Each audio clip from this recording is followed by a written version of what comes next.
Liquor scam కేసులో ఆరోపణలు ఎదుర్కొంటున్న ఎమ్మెల్సీ కవిత మరోసారి రౌస్ అవెన్యూ కోర్టులో విచారణకు హాజరయ్యారు. సీబీఐ కవితను వర్చువల్ గా జడ్జి ముందు హాజరుపరిచింది. Special court judge Kaveri Baweja సెలవుల్లో ఉండటంతో మరో కోర్టులో కేసు విచారణ జరిగింది. ఈ క్రమంలో తదుపరి విచారణను ఈ నెల 31కి వాయిదా వేశారు. వాయిదా ప్రకారం న్యాయమూర్తి కావేరి బవేజా కవితపై సీబీఐ దాఖలు చేసిన ఛార్జ్షీట్ పై విచారణ చేయనున్నారు.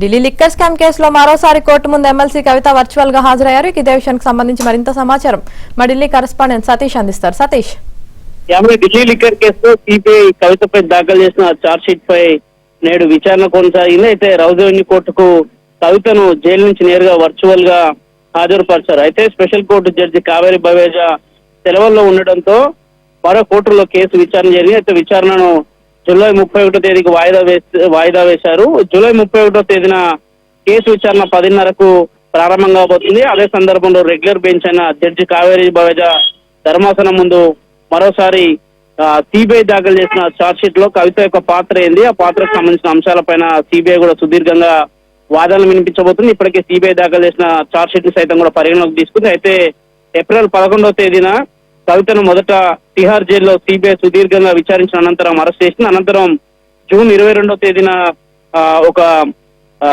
ఛార్జ్షీట్ ని కూడా కవిత పాత్ర పైన కూడా ఇటీవల దాఖలు చేయడం జరిగింది. దానికి సంబంధించిన అంశంలో తాజాగా వాదనలు కొనసాగాయి. అయితే జడ్జి సెలవుల్లో ఉండటంతో కేసు విచారణ అయితే వాయిదా వేశారు. ఇక జూలై 31వ తేదీన తిరిగి దీనిపై విచారణ జరగబోతుంది. ఆ రోజే కవిత పాత్ర ఎలా ఉంది, సౌత్ గ్రూప్ ఆమె ఏ విధంగా సౌత్ గ్రూప్ నుంచి ఏ విధంగా లాబీ చేస్తుంది, ఢిల్లీ లిక్కర్ కేసులో ఆమె పాత్ర ఎలా ఉందన్న అంశంలో కూడా మరోసారి స్పష్టంగా కూడా వాదన